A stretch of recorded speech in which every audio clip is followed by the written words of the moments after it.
Agut Voch Raboisai.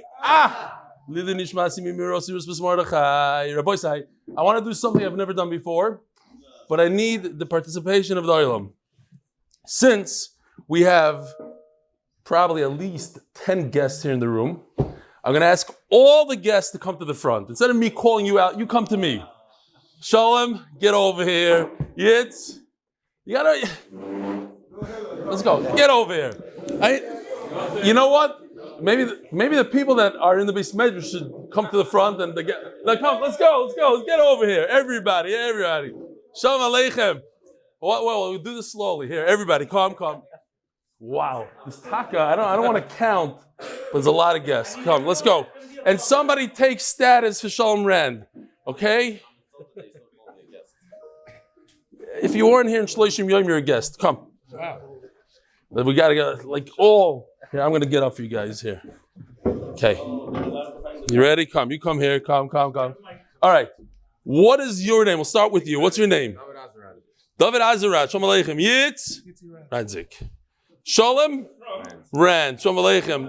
You're also Hatzlacha? No. But you know these machas from New York. Shalom Aleichem. Shalom Rand. You gave me a shalom already. You're a guest though. Shalom, what's your name? Moshe Ben Mergi. Oh yeah, you're here a few times. Shalom Aleichem.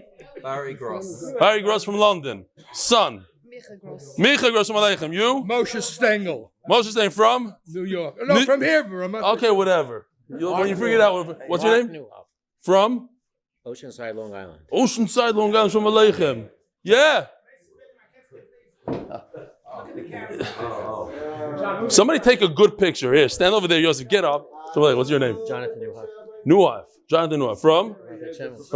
You're friends with Hillel Nebuch. Okay, whatever. Talk about different. Chaim Hirsch. Shalom Aleichem from? Hollywood, Florida. Shkoyach. My son Jake. Shalom Aleichem. Wow. A lot. Bar Mitzvah Bocher. Mazel Tov.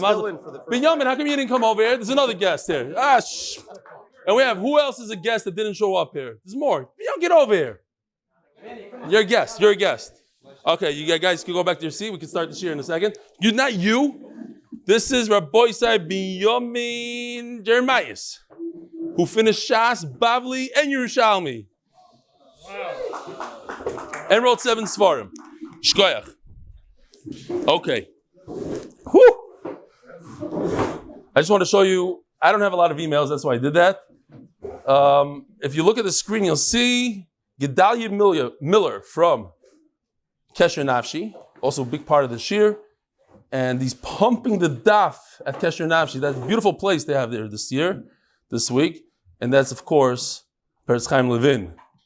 Now, all right, I'll just say this real quick. You spoke about the importance of encouraging others with donating tzedakah anonymously. This might not be a real word unless you're from Panovich. I was thinking this probably applies to learning as well.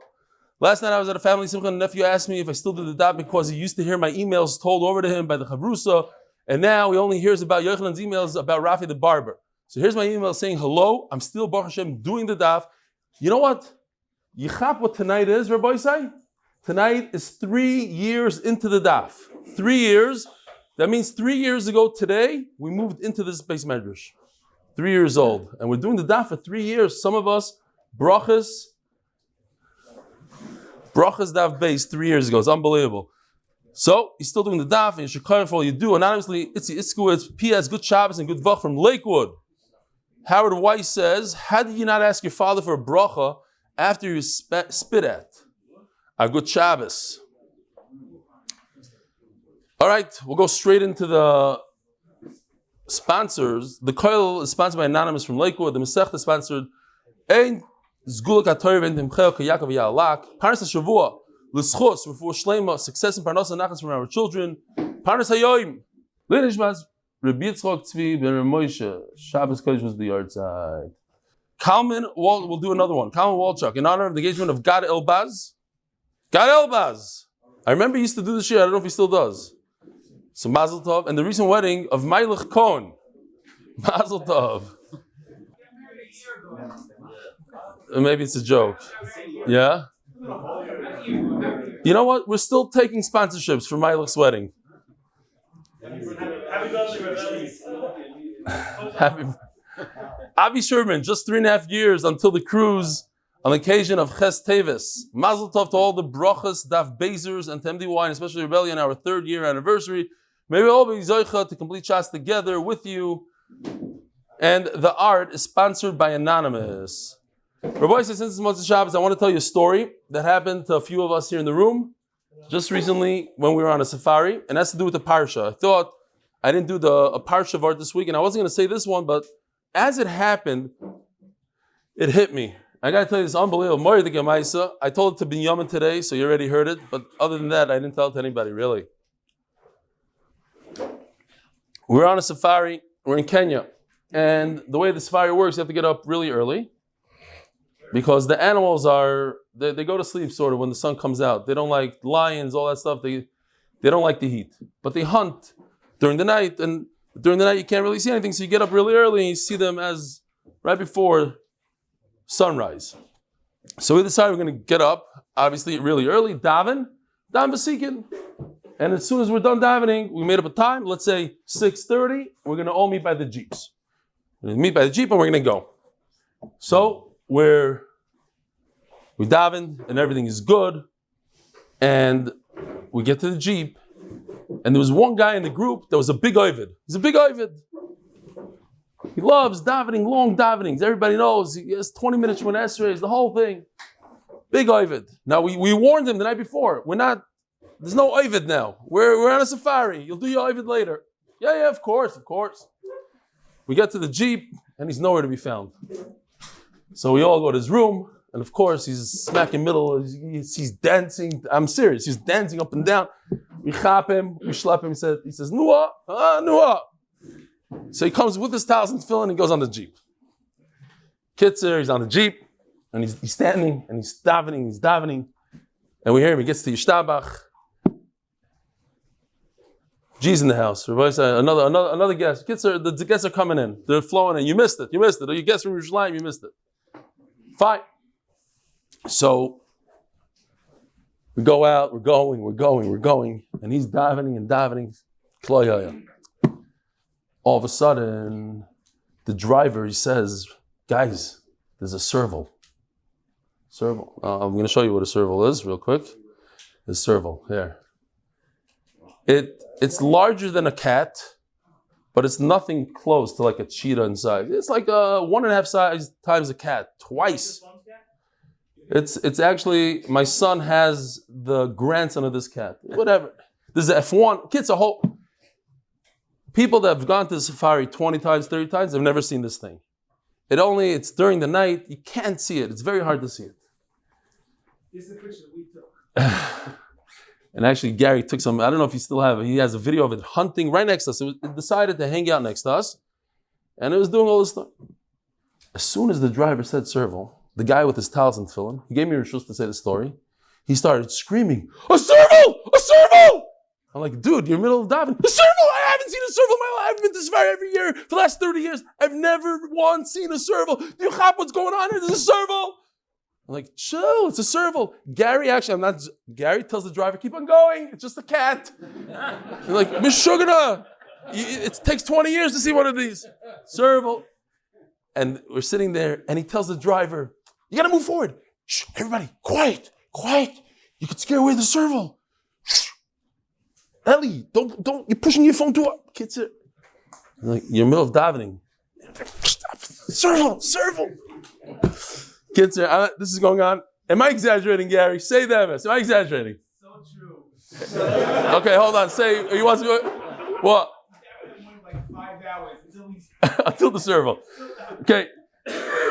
But kids, after we left the serval, the guy goes, ooh, I have to start over from Yishtabach now. So kids are, okay. And as the story happened, I was thinking to myself, wow, I finally understand. When we learn in Chumash every single time that when Yosef at Tzaddik met Yaakov Avinu for the first time after 22 years, so the Torah says that Yosef jumped on Yaakov and he hugged him and kissed him. And Rashi says, yeah, but Yaakov Avinu didn't kiss him back because he's in the middle of Kriya Shema. The the gvura that is. Here's a guy that didn't see a serval and he couldn't control himself. He knew he's wearing tefillin and everything. He starts screaming, you're allowed to talk, you're not allowed to talk. I don't know, I'm not oivid right now. I got to see the serval. And Yaakov Avinu, he didn't see his son. There was a guy, a few times we had children that were lost, for a day, 2 days, and you go on searches and the whole community is going crazy. Where's this kid? And here for 22 years, he doesn't know where his kid is. 22 years. Just to picture it. Here he is. What does he look like? Let me give him a little kiss. Okay, I'll say Shema later. No, he didn't move. He's a milk Kriya Shema. It's unbelievable. Sorry from that. Okay. What is this? Who had a grandson? You? Oh, Mazel Tov. Mazel Tov. That's right. We actually mentioned it in Shir, didn't we? I think we mentioned it. All right. If we didn't, Mazel Tov. We're going to have a brand new parak here, one of the most famous prakim in Shas, Naira Murasa. You'll see why I said the story before Shir. Now we got to be serious a little bit. It's not hard stuff. A lot of lumdas, a lot of geshmaka stuff. So,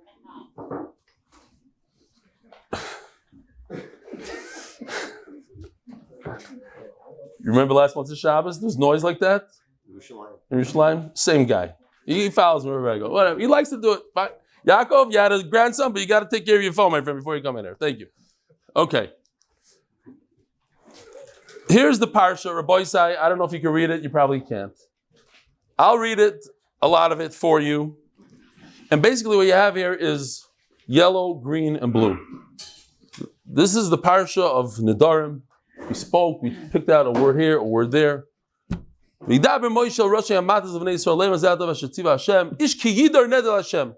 person makes a neder,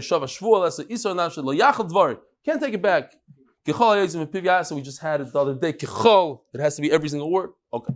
Here it goes. Here's the yellow. If a girl, a woman, made a neder, we're talking about a girl here. When she's still a naira, I could show you this real quickly. Here, we all know this. It's good to see it again. There's a ktana, naira, and begeres. A ktana is from 0 to 12. Naira is from 12 to 12 and a half, depending if she has simanim or not, but let's just call it 12 to 12 and a half. And from 12 and a half to 120, she's a begeres. So we're talking about a naira. Begeres is not she's not in her father's domain at all.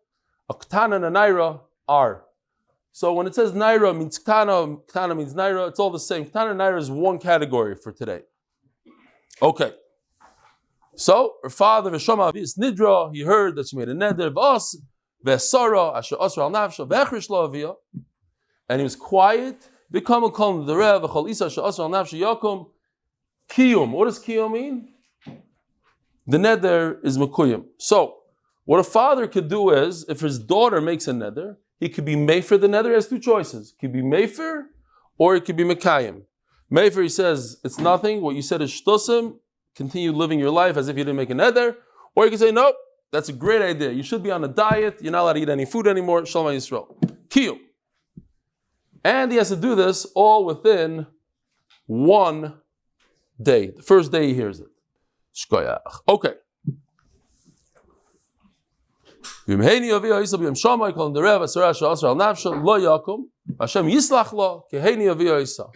Now, if he was Mefer, he's Mefer, Shalom Yisrael. That's a parsha. The yellow is the parsha of a naira, a ktana, in the household of her father.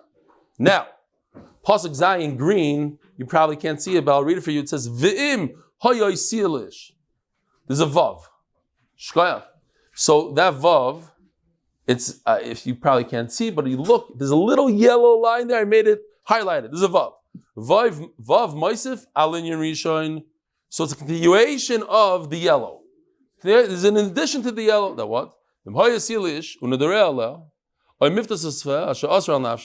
Now she is, what is, so we're going to say, the Gemara is going to be masber like this. The green is Arusa, the blue parsha is an Asua. Nesua is after Erusin. So here, this is Erusin. Erusin means he gives his kala a ring.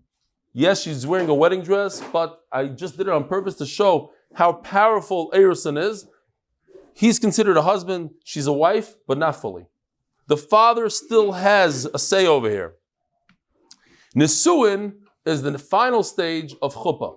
Today we do it together. We do erusin and nisuin together. In those days, there could have been a year between erusin and nisuin. But erusin is not, to be confused with what we do today, engagement. Although we could call it an engagement just l'saber sa'oizen, but it's a lot more powerful. They're married in a way. They're married with erusin only. With erusin, with a ring. There's a ring, no chuppah. Huh? She's a eishesish l'kol davar. But it doesn't kick the father out of the parsha yet. He's still involved. He still could decide that he doesn't want his girl to have a neder. But she has a husband. So who is he to decide? So that's the Mishnah, that both of them decide together. We need both of them to say that the neder is not a neder. Okay, so we go back. Yellow is when she's completely in the father's domain. Blue is when she's completely in the husband's domain. Green is where she's in both of theirs domain. She's in arusa. So we have the father involved and we have the husband involved. And that's what it says. V'im hayasil ish. And if this naira, she's not a begeris yet, she's still a ktana or a naira. V'shama isha b'yam shama isha means her husband. He heard about it that day. He only has one day. V'kamen with the reva sarash asal nafshi yakumu. He could decide to be mekayim, to say that it's a good neder. V'im b'yam shama isha yoni isa v'hefer, and he does hafara. He breaks it. And then the final parish from Beis Isha Nedara, Yisrael Nafsha B'Shvuah. Now she's completely married. This is after chuppah.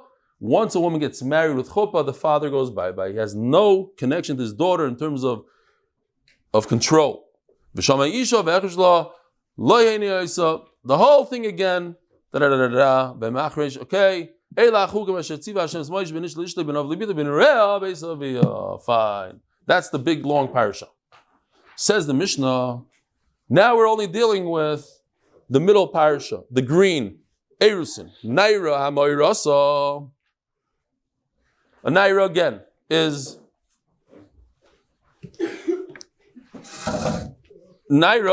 between 12 and 12 and a half, let's say. But the Ran explains to us that it's not only talking about a naira, it's talking about from 0 to 12 and a half. It's telling you even a naira. Naira amirasa avia ubala mefirim nedereha. You need both of them, the father and the husband, or the chassan. We could call him a chassan, just not to be confused, because there's only eris in here. Both of them have to together decide that they don't want the neder. Okay? Now, if I stop right over here and I ask you a question, what if only one of them decided it's not a neder? And the other one said it's a good neder. What's the halacha? It's not a good afara. You need two people to be mefer. So it's a good neder. So then the Mishnah continues.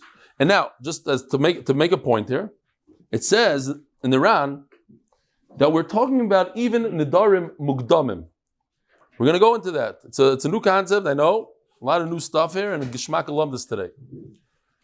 Mugdamim is just the concept of Nedarim that were before the husband's time. There is no such thing as a Mugdam by a father, because the father usually knows his daughter from the day she's born. Yeah? So anything that she does is Mugdam by the father. There's no Mugdam by a father.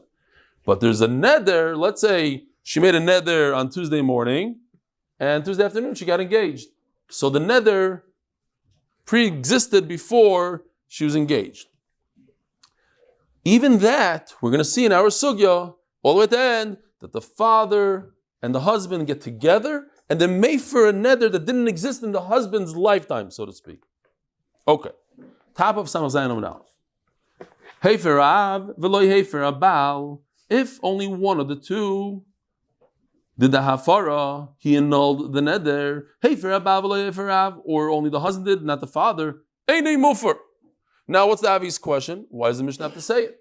We already said you need naira marasa. You need both the father and the husband. So the Mishnah had no reason to repeat itself and say, "Oh, and if only one of them did it, it doesn't work."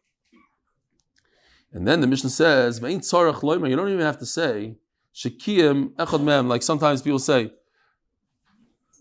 I shouldn't be speaking Lashon Hara, but anyways, you heard about Reuven, he did this and this and that, or the Shabbos Geret, I shouldn't be saying this on Shabbos, but L'maisa, I want to sell you my car. You don't have to say it, but I'll say it anyway. And of course, I don't need to say it, and I shouldn't say it, but you should know that if one out of the two, let's say the husband decided, the nether is a good nether, I'm a kaim the nether, it's a good nether. So it's redundant. So don't say it. If you don't have to say it, why are you saying it? Says the Gemara, the fact that we said the top words, Hefer Avalo, Hefer Abal, Hainu you can learn it from the first 6 words of the Mishnah, that in order for a nether to be mufer, in order to annul a nether, you need both the father and the husband. Now, of course, if one of them doesn't, so you don't have both of them. Hainu Reisha. It says mufer in the Reisha, you need both of them for Afara. I would have thought that it's either or. It doesn't mean you need both. Sometimes that's the lashon. Avia ubala u means or. So let me ask you a question. So if you were writing the Mishnah, just write and not one of them. Just to continue and not one of them. So the Ran says you can't say it like that because then you're going to think it's only referring to one out of the two, maybe, and not the husband. But the father could do it by himself. Or maybe it's only the father he needs to, but the husband could do it by himself. So therefore we say these extra words. That's basically what we're doing here. So you don't think it's one and not the other. Okay, fine.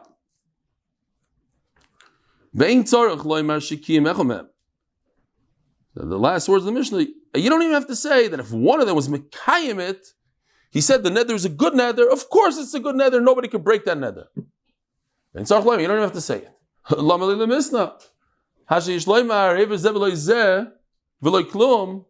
If you're telling me that forget about being mekayim, one did afara, let's say the father does afara, he says, I'm annulling the nether, and the husband was quiet. What's the halacha? It's not a good nether.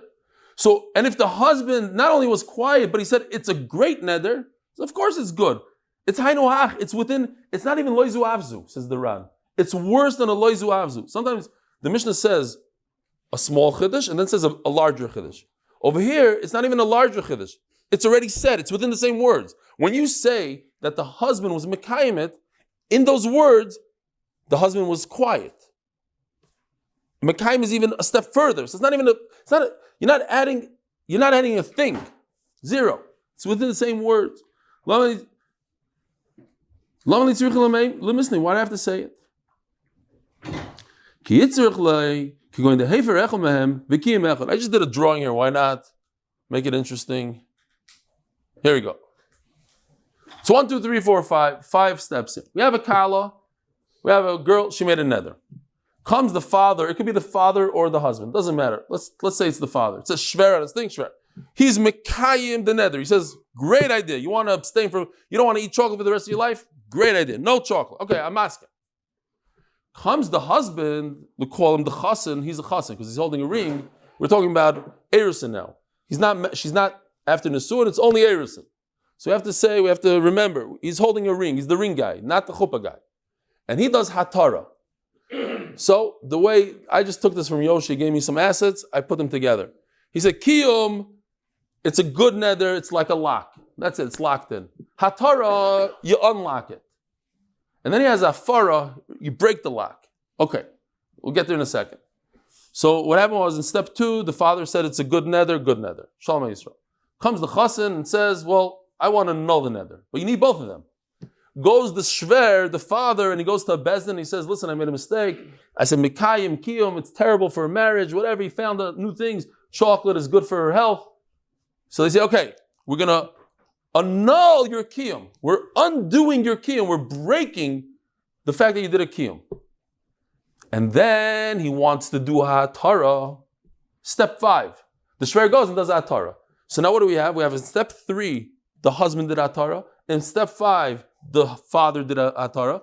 So you have both of them that did a atara. Both of them said the nether is not a nether. I would think that it's not a nether. Why? Because both of them did a hatara. And why is it not good? Because they have to be able to do it at the same exact time. So, do it again. Do it together again. That's a machloikis if they could do it together again. So, what happens is the husband did a hatara, and because at one point it wasn't a good hatara, why? Because the father did a kiyum, so it's ki'ilu, it's mevatel his hatara. His hatara in step 3 is nothing. And because it's nothing, so the hatara of the father is not mitzvah if there's hatara. That's what's going on here. So let's see inside. I have a chiddush here. Kigoin, the Gemara is saying, Kigoin the hefer echad mehem, one of the two, either the father or the husband. In this case, in the picture, it's the father. He was mekayim. He said it's a good neder. V'chazar mekayim. Going the hefer echad mehem, v'kiyim echad mehem. One was mefer, and one. Maybe I should have done it differently. Let me see. Going the hefer echad mehem, v'kiyim echad mehem. Maybe I should have done that the kiyim have to happen after that Torah. Okay. V'chazar mekayim v'nishal ala kamos. I don't know if it makes a difference, but just to be together with the Gemara. V'chazar mekayim, and the mekayim, the father went v'nishal ala kamos. He went to Bezdin and he said, "I regret it that I was mekayim it," and they said, "Okay, let's undo it." Mao the same my da'oiki ha akre. The fact that he was mekayim it, that we undo, it's kilu he wasn't mekayim it. Komash malon the mefirim shneim bevasachas. Not bevasachas, the Ran explains that they don't have to do that far at the same exact minute, but within the same period of time, the same day. Okay. So a number of things here. So the Ran asks, well, that's a very big chiddush. Here, look, it's 5 steps. You can't combine 3 and 5. That's a nice chiddush. And you're telling me that those are the words ve'ein tzorich loymar. You don't even have to say it. Well, you do have to say it. It's a nice chiddush. So what's ve'ein tzorich loymar? Yeah, it's a good kasha. You hear? You hear the kasha? So he says, ein tzorich loymar is just going on the fact that if one does a kiyum, then the other one that does afara is nothing. Okay, that's ein tzorich loymar, right?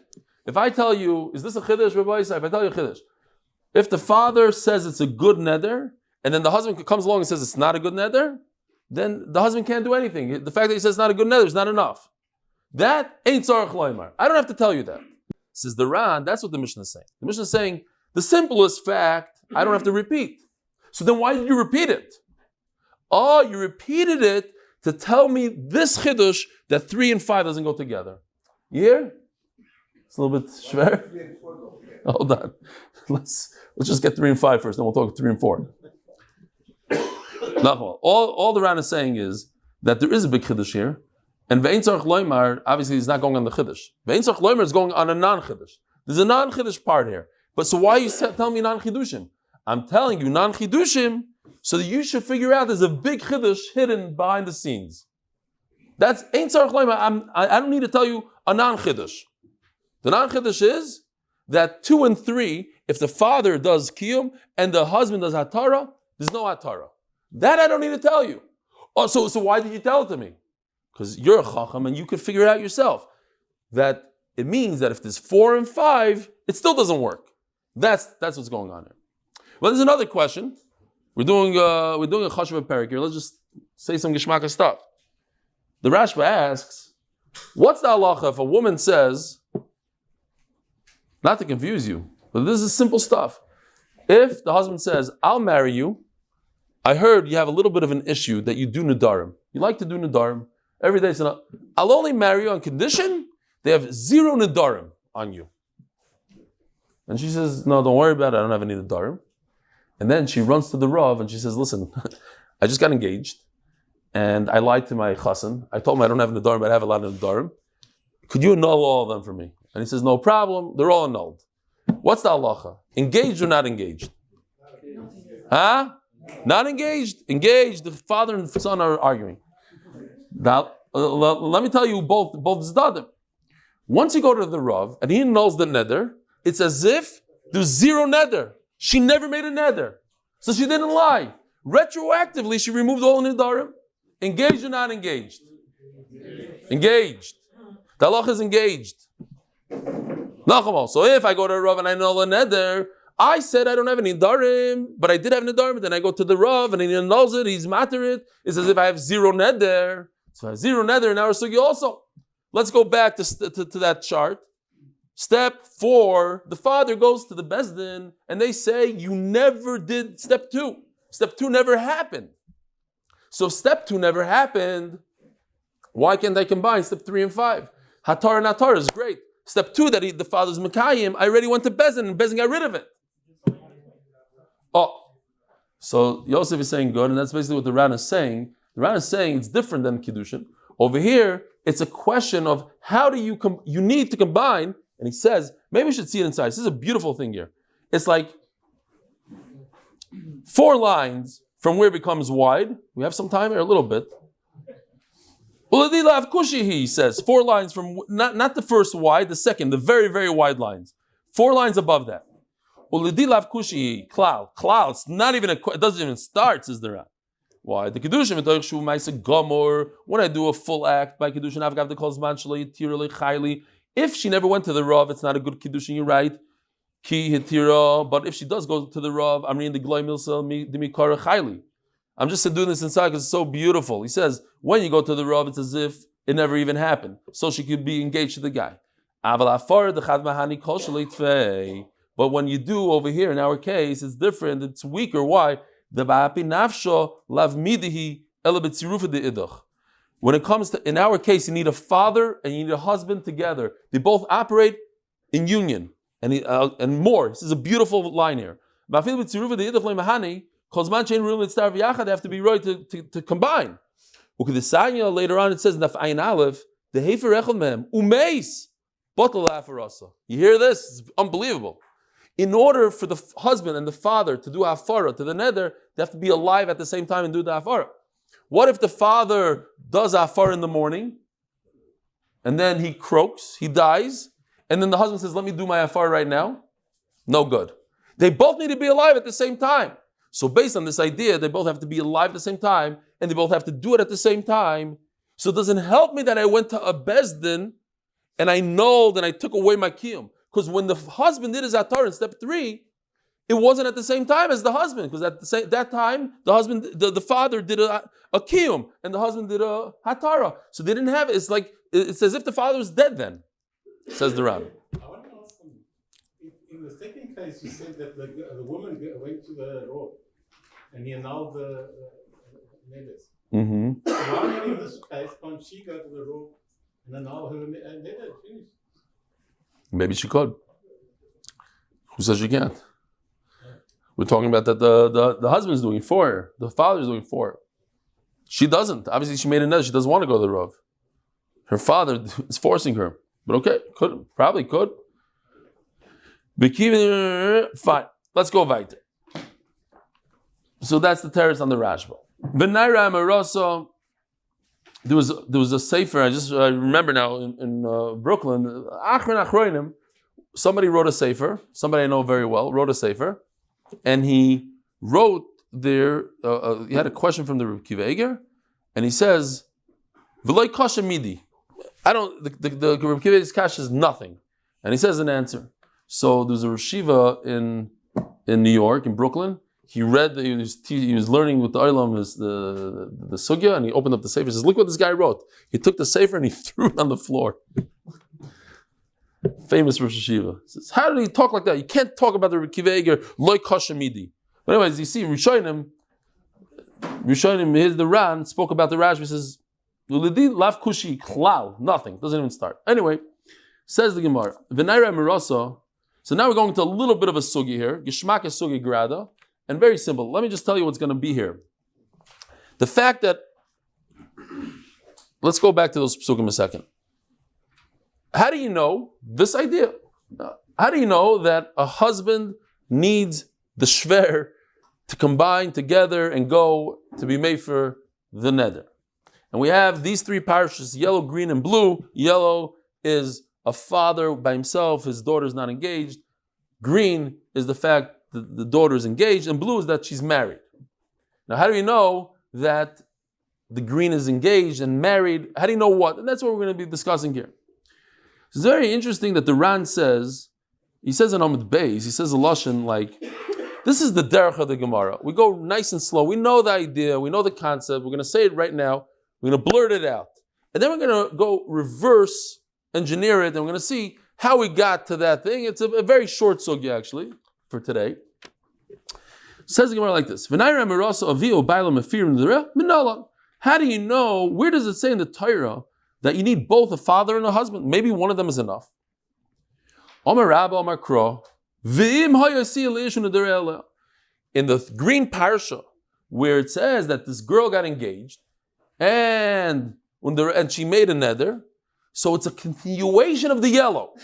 The yellow parsha is when she has a father and the father is in charge, and he could take her neder and throw it into the garbage. It could be made for a neder. Is a continuation. Now she added another man to her life, so now that man, he is made for the neder, but together with the father, not by himself. End of the story, end of the sugya. How do I know? From this pasuk. Look, it says first that the father can be made for, then it says she got married, she got engaged. So Meila means the father and the chassan. And now we just have to figure out why. It says Gemara, maybe the whole green parsha over here is talking about a married woman.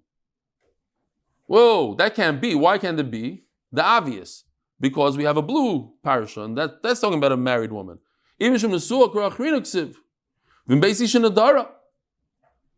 So green can't be married woman, it has to be engaged woman, because blue is married. Can't have two parashas saying the same thing. Says Gemara, well, maybe we have two parashas, and one is a chiddush. They're both saying the same exact thing. You're right. Both saying that if a woman gets married, her husband could annul her neder. Rabbi Isai, question: if a woman gets married with a chuppah, everything, could the father annul the neder? Why not? Because she's done with the father for life. She has nothing to do with him. He has zero control over her. So in Mela, the parsha says that the husband annuls the neder. So why do you need a second parsha? To tell me a chiddush of kaidman. What's kaidman? A neder that happened before you even knew her, before they were married. Sheina bal mefer b'kaidman. You can't. Says the Gemara, Daf Samach Zayin Amud Beis. Sponsored by Reb Haber for Brachos Parnassa Hatzlacha for his entire family and everyone learning the Daf, and also Hatzlacha for the members of the HBA Group and their families. Says the Gemara, it says Mefurish in the third parish, in the blue parasha, that a husband cannot annul a previous neder. Where's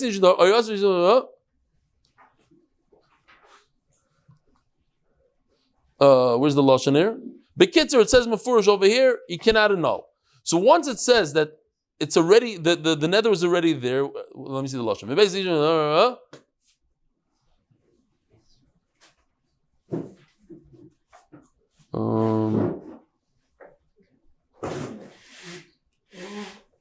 Where's that lashon? Bekitzer, what? Bekitzer, the neder is there. And if I already have this halacha from the third parsha, then I don't need the second parsha. It says that a husband cannot be made for a kaidam, and it says a husband can be made for, so I don't need a second parsha. So I don't need, right, so that's the kasha. Why do I need the second parsha? So that's one teretz. Boy saying another one, havaya kiddusha mashma. The second parsha says vim hayai siyal ish. That's a lashon of erison, not nisuin. And memela, that's how I know that yellow, the first parasha, is a girl by her father and nobody else is involved. The second parasha is talking about an arusa. Third parasha is talking about a nesua. Says the Gemara, Ema av l'chudei mefer. Oh, so this we need a little bit to see what the Ran says. I'll just spare you. I'll say the Ran outside. Maybe it's referring to the fact that the father has the control here. He's the one that can be made for. What about the psukim that say that the husband also has control? No. What that means is that the husband could be mekayim. He could ruin it for the father. The only one that could be mefer, ask the Gemara. Maybe the only one that could be mefer.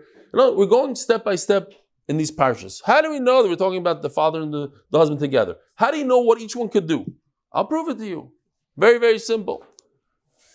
Perhaps, now we're in a question. Perhaps the father is the one that says, I'm annulling the neder. I'm made for the neder. The husband doesn't have the right to do that. But the Torah talks about a husband. The husband could decide it's a good neder. He can't decide it's a bad neder. He can do one thing. It's a good neder. Then the father could jump and scream, Chai v'kayim, I want to annul the neder. Too bad on the father. That's how much power the husband has. That's it. The Ran says, like, if we're going to go say a chiddush, we could go to the smallest of the chiddushim. That will be the smallest chiddush here in this part. That the husband has the right to say yes, not to say no.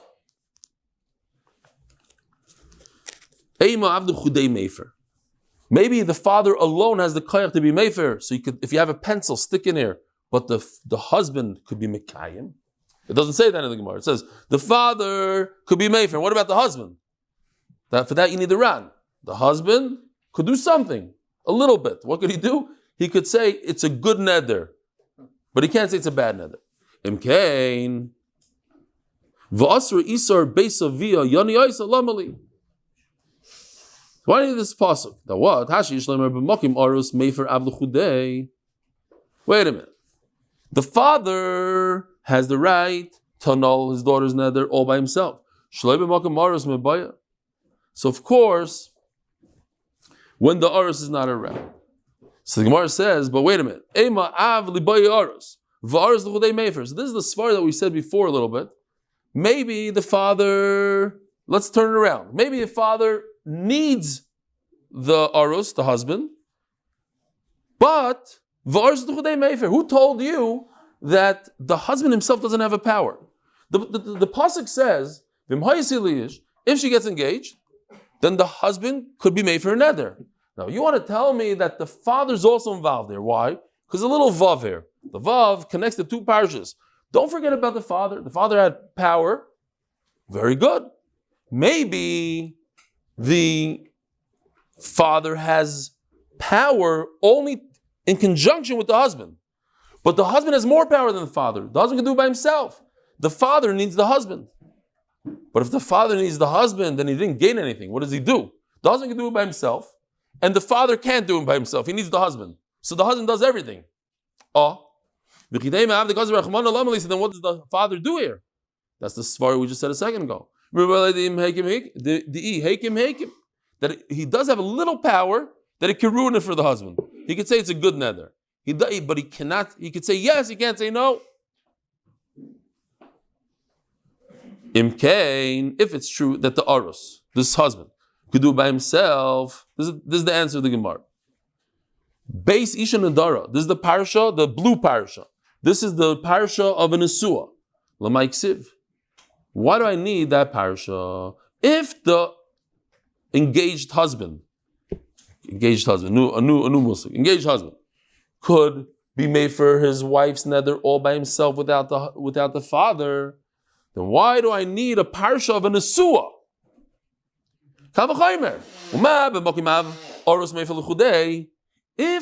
If you go back, if in the green parsha, the parsha of the Orus, the husband is the only one in charge, so of course, when he's the only one involved and there's no father at all, because everybody over here said before that once you get married chuppah, the father goes bye-bye. So of course it's only the husband, and he could be made for the neder. If he's engaged, he doesn't need the father. So certainly when he's not engaged, when he's completely married. Fine. Now the Gemara asks a question. Maybe he'll say, no, the pasuk Beis Isha Nedara about an Nesuah is telling us a chiddush. And by the way, these are all steps to get to the bottom line. What's the bottom line? How do I know that I need a husband and a father to be made for the girl's neder? How do I know I need both? So we're going through all the steps here. Now, question. In Beis Isha, almost done Rabbi side. 3 more lines and Shema Yisrael, Gary can go home. In Beis Ish Nedara loymar she'ein abal mefer b'koydin. Maybe this pasuk in Beis Ish Nedara is going to say something else. It's going to say that a husband doesn't have the power, like we said before, to be mefer neder that it pre-existed his marriage. Oh, and here we are. Uminei. But from this gufa, this is a beautiful chap over here, the Gemara says. Aros mefer b'koydin. Let's see if I can get there. Oh. So it says like this in the pasuk. Right? We learned the pasuk. Unedarel leha. She already has nedarim before. So this pasuk we said, Vimhayasiya is talking about Erusin. It's the green, right? I don't remember the colors anymore. The middle one. Green. Talking about Erusin. And she already she already has nedarim, and the chassan, husband, whatever you call him, he could be made for it. Koidman. He could be made for koidman. Uminei oros made for koidman. So how's it possible? So here's the chap. The Torah says that an engaged guy could be made for pre-existing nedarim. And a married guy cannot. So what's going on here? Somebody who's married has less power than a chassan? A chassan has more power than a married guy? How's it possible? When you're married, she's yours and only yours. You're not sharing your b'shutva, as the Gemara says. So when you're married, you cannot be made for. Let me understand this, says the Gemara. When you're married, you can't be made for a pre-existing nether. But when you're engaged, it could. It makes no sense. So how do you explain it? How does it make sense? It makes perfect sense. Because you're doing it together with the father. And there is no koidman by a father. He's with this girl for her entire life. He knew her before she existed. So Mela, that's the pshat. This is our raya. There's a raya that what? It's impossible logically to say that a chassan could be made for a koidam, and a married guy cannot be made for a koidam. So the only way to explain that a chassan can be made for a koidam is if it's together with the father, who he has more rights than the husband, because he was there before. There is no koidam. And here's a raya that a father is made for together with a husband. Before we finish, I just want to say real quickly, because it says the word shutfas here. And I was thinking about on Friday night, it says when you say vayichulu on Friday night, you're not a shutaf like HaKadosh Baruch Hu. You become a shutaf. So those who say that when you say Kiddush, stop throwing it out there. It's a week late. You probably forget next week. When you say Kiddush, it's Zgula to think in terms of asking HaKadosh Baruch Hu for special things, because you're shutaf then. You can ask a shutaf for things. It's a special time. A shutaf is Rabbi Side. Welcome to all the guests. Have a wonderful week. We'll see you tomorrow at 7:15 sharp.